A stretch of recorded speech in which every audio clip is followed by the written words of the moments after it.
দুটা মেকুৰী আৰু এটা বান্দৰৰ সাধু। এটা চুবুৰীত দুটা মেকুৰী আছিল। সিহঁত দুটা বৰ বন্ধু আছিল। এদিন খাদ্য বিচাৰি ফুৰোতে সিহঁতে এখন ৰুটি পালে। দুয়ো এঠাইত বহি ৰুটিখন ভাগ কৰিলে। পিছে ৰুটিৰ ভাগ দুটাৰ এটা ভাগ ডাঙৰ আৰু আনটো ভাগ সৰু হ'ল।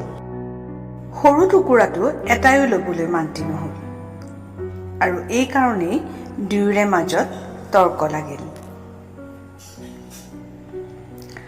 ওচৰতে থকা গছ এজোপাৰ পৰা এটা বান্দৰে সিহঁতৰ কথাবোৰ শুনি আছিল। বান্দৰে মনতে ভাবিলে, কিবা কৰি যদি সেই ৰুটিখন মই খাব পাৰিলো হয়।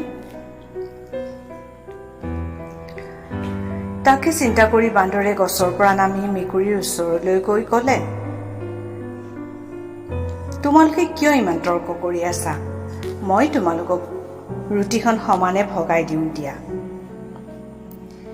বান্দৰৰ কথা শুনি মেকুৰী দুটাই ভালেই পালে। সিহঁতে একেলগে ক'লে, বান্দৰ ককাই, দিয়াচোন তেনেহ'লে আমাক সমানে ভগাই।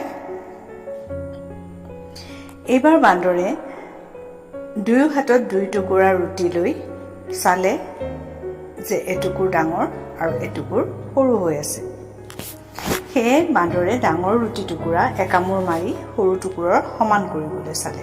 তাৰপিছত ৰুটি দুখন সন্মুখলৈ আনি চালে যে কামুৰি খোৱা ৰুটি ডোখৰ সৰু আৰু আন ডোখৰ ডাঙৰ হৈ থাকিল।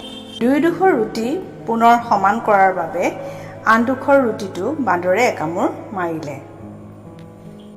এইদৰে সি একামোৰ একামোৰকৈ দুয়োডোখৰ ৰুটি খাই খাই শেষ কৰি পেলালে। মেকুৰী দুটাই মুখৰ আগত বহি চাই থাকোঁতেই গ'ল।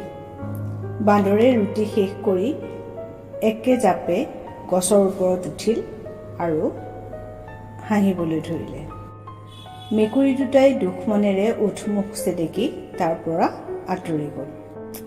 সাধুটোৰ পৰা আমি ইয়াকেই শিকিলোঁ যে আমি যিখিনি পাওঁ তাতেই সন্তুষ্ট থকা উচিত।